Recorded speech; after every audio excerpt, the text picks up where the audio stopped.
सिल्लोड तालुक्यातील वडाळी येथे दारूच्या नशेत सख्ख्या भावानेच केला भावाचा खून।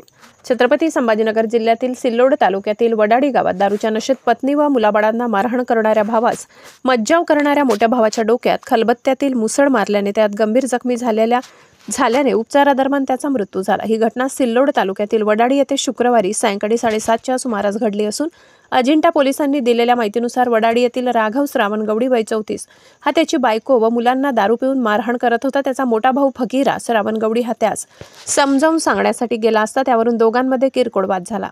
राघव याने फकीरा श्रावण गवडी याच्या डोक्यात खलबत्त्यातील मुसडी मारली। यामध्ये फकीरा गवडी हा गंभीर जखमी झाल्याने त्यास उपचारासाठी छत्रपती संभाजीनगर येथे दाखल केले असता रविवार दिनांक 14 रोजी उपचारादरम्यान त्याचा मृत्यू झाला। घटनेबाबत मंगळवारी अजिंठा पोलिसांनी गुन्हा नोंद केला। गुन्ह्यातील आरोपीस तात्काळ अटक करण्यात आली। तसेच पुढील तपास अजिंठा ठाण्याचे कर्तव्यदक्ष सहाय्यक पोलीस निरीक्षक Amol Dhakane, police head constable Baba Chavan Shedke, police Sandip Kothalkadkar, Tadvi police व शिरस्कर अधिक तपास करत आहेत। अब तक न्यूज महाराष्ट्रासाठी रिपोर्टर मुस्तफा पठाण।